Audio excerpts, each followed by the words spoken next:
बिस्मिल्लाहिर्रहमानिर्रहीम। अस्सलाम वालेकुम नाज़रीन कराम, आज हम आपसे तहरीक अदम-ए-एतमाद के बारे में मज़ीद बातचीत करेंगे। वज़ीर आज़म ने मेलसी में एक जलसे से ख़िताब किया है, वहाँ भी उन्होंने तहरीक अदम-ए-एतमाद को ज़ेर बहस लाया। इसके अलावा वफाकी वज़ीर दाखिला ने क़ब्ल अज़ वक्त इंतख़ाबात कराने पर बात की है। इस्लामाबाद सियासी सरगर्मियों का मरकज़ बन गया है। ये वो तमाम मौज़ूआत हैं जिन पर हम आपसे तफसील से गुफ्तगू करेंगे। अगर आपने मेरा यूट्यूब चैनल अब तक सब्सक्राइब नहीं किया तो बराए करम पहले उसे सब्सक्राइब करें, लाइक करें और बाप के साथ शेयर करें, ताकि जब हम वीडियो लोड करें तो सबसे पहले आपके पास पहुंचे। और आइकन का वो बटन दबाना ना भूलिएगा कि जो वीडियो लोड होने पर सबसे पहले आपको इतला दे। नाज़रीन कराम, वज़ीर आज़म के ख़िलाफ़ 8 और 9 या 9 और 10 तारीख को, ये 2 तारीखें हैं, इनमें तहरीक अदम-ए-एतमाद आ रही है। अब तो पीपल्स पार्टी के लीडर सैयद खुर्शीद शाह ने 8 और 9 तारीख बताई है, लेकिन शाहिद खाकान अब्बासी से मेरी बात हुई तो उन्होंने कहा कि 9 या 10 को हो सकती है। और ये भी अब कहा जा रहा है कि तहरीक अदम-ए-एतमाद एक नहीं होगी, 2 होंगी।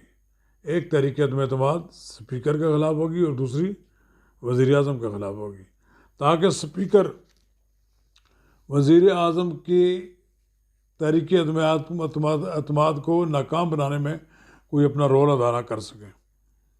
लेकिन मेलसी का जो जलसा हुआ है, वहाँ वज़ीर आज़म का जो लबो लहजा है वो वज़ीर आज़म का नहीं लगता था। ऐसे लगता था जैसे थड़े पर बैठे हुए लोग गपशप लगा रहे हैं, एक दूसरे पर इल्ज़ाम तराशी कर रहे हैं। वज़ीर आज़म की उस तकरीर से, उनकी बॉडी लैंग्वेज से इस बात का अंदाज़ा लगाया जा सकता है कि उन्होंने जहाँ साबिक़ वज़ीर आज़म मियाँ नवाज़ शरीफ, आसिफ अली ज़रदारी और मौलाना फजल रहमान सबको रगेदा है, वहाँ उन्होंने उनको धमकियाँ भी दी हैं और ये कहा है कि तहरीक अदम-ए-एतमाद नाकाम होने पर चोरों के साथ जो करूँगा वो उसके लिए तैयार रहें। ये उनकी धमकी है। मौलाना फजल रहमान को ना फजलू कहा, किसी को उन्होंने कुछ कहा, किसी को क्या नाम बिगाड़ने वाले का काम एक ज़माने में ज़ुल्फ़िकार अली भुट्टो ने किया था। उन्हें अपने सियासी मुखालफिन को, एयर मार्शल असर खान को आलू और किसी को और को नाम क्या बदल दिया, ये कहते थे। मेरे कहने का मतलब ये है कि जब वज़ीर आज़म बिल्कुल अपने जगह पर कायम ना रहें और वो घबराए हों तो फिर वो अपने मुखालफिन को इसी लबो लहजे के साथ वो गुफ्तगू करते हैं। मैं नहीं समझता कि एक वज़ीर आज़म के लबो लहजा इस तरह होना चाहिए। उन्हें हौसला करना चाहिए। वो शहबाज शरीफ के बारे में तो कहते हैं कि वो बूट साफ़ कर रहे हैं, जहाँ उनको कोई बूट वाला मिलता है तो बूट साफ़ करने के लिए तैयार होते हैं। तो अपने बारे में उनका क्या ख्याल है? क्या वो बूट साफ़ करने के लिए तैयार नहीं है? किसके बूट आप साफ़ करना चाहते हैं? तहरीक अदम-ए-एतमाद आ रही, अगर अपोजिशन के पास लोग नहीं हैं तो नाकाम हो जाएगी। अगर अपोजिशन के पास बंदे पूरे हैं तो आपको घर जाना पड़ेगा। तो ये तो सियासत में ऐसे ही होता है। बहरहाल 8, 9 या 10, 11, 9, 10 इन दिनों में आप तैयार रहें। आप कह रहे हैं ना कि आप तहरीक अदम-ए-एतमाद अपोजिशन नहीं ला सकी अभी तक, उनकी भी बोलती बंद हो जाएगी अब। शेख रशीद अहमद जो पहले बड़ी आंखें दिखाते थे, अब उन्होंने ये कहा है कि अपोजिशन के साथ क़ब्ल अज़ इंतख़ाबात पर बातचीत हो सकती है, मुज़ाकरात हो सकते हैं। यकीनन हुकूमत ये ऑप्शन के लिए बात करेगी। जब उसे तहरीक अदम-ए-एतमाद नज़र आ रही है कि उसे घर जाना है तो वो अपोजिशन के साथ मिलकर बातचीत करने के लिए जो इंदिया दिया है, मुझे नहीं हुई कि अपोजिशन की तरफ से कोई पॉजिटिव रिस्पांस आएगा। अपोजिशन तहरीक अदम-ए-एतमाद से कम के ऊपर कोई बात नहीं करेगी। इसलिए ये कहा जा सकता है कि वज़ीर दाखिला ने जो कुछ कहा है उसका कोई रिस्पांस उनको अपोजिशन की तरफ से नहीं मिलेगा। अपोजिशन हर कीमत पर तहरीक अदम-ए-एतमाद को कामयाबी से हमकिनार करेगी और वज़ीर आज़म को घर भिजवा कर छोड़ेगी। तहरीक अदम-ए-एतमाद की वजह से सियासी सरगर्मियों का मरकज़ बन गया इस्लामाबाद। पहले ही से मौलाना फजल रहमान यहाँ डेरे डाले हुए हैं, आप चौधरी शुजात भी आ रहे हैं, शहबाज शरीफ भी पहुँच रहे हैं, मुस्लिम लीग नून का गैर मामूली पार्लिमानी पार्टी का इजलास भी हो रहा है। तो मुझे उम्मीद है कि ये अहम फैसले होने वाले हैं।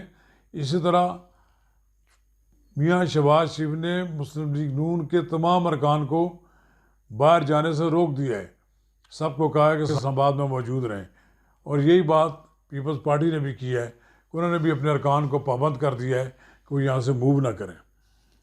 बहरहाल आने वाले हफ्ते में उसमें कोई ना कोई फैसला तो हो करेगा, और मुझे लगता है कि स्पीकर भी जाएंगे घर, और फजल रहमान स्पीकर भी घर जाएंगे, और इमरान खान साहब को भी घर जाना पड़ेगा।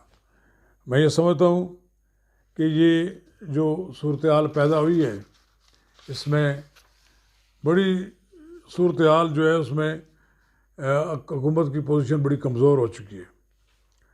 शहबाज शरीफ की हिदायत पर सब लोग, उनकी पार्टी के लोग इस्लामाबाद पहुँच रहे हैं, और पार्लिमानी पार्टी के इजलास में मियाँ शहबाज शरीफ सबको एतमाद में भी ले रहे हैं। अभी ख्वाजा आसफ ने भी तकरीर की है कि अगले चंद दिनों में तहरीक एतमाद आ रही है। इसका मतलब है सूरत हाल बिल्कुल वाज़ेह हो गई है। उसमें वज़ीर आज़म इमरान खान बौखलाए नज़र आ रहे हैं, और वो अपोजिशन को अब गालियाँ देने पर उतर आए हैं, धमकियाँ देने पर उतर आए हैं। इनकी ये धमकियाँ, इनकी ये गालियाँ अब उनके काम नहीं आएंगी। वज़ीर आज़म को जाना है, और अगर वो शराफत के साथ खुद ही इस्तीफ़ा देकर चले जाएं तो मेरा ख्याल ये है कि उससे उनकी इज़्ज़त बढ़ जाएगी। ताज़ा तरीन नाज़रीन, हम एक बात करेंगे आपके साथ। ताज़ा तरीन तहरीक इंसाफ के रहनुमा नदीम अफजल चंद वापस पीपल्स पार्टी में चले गए हैं।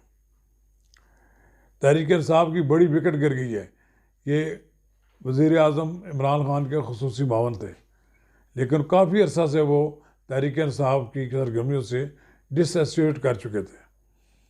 इमरान खान ने उन पे वैसे भी नाला रहते थे। इमरान खान के उनको कहते थे कि नदीम अफजल चंद तुम खुल कर नहीं बात करते, तो वो कह रहे थे कि मेरा जो मजाज है मैं उसी के अंदर अगर बात कर सकता हूँ, मैं किसी के ख़िलाफ़ इल्ज़ाम तराशी नहीं करता, गाली गलौच नहीं कर सकता।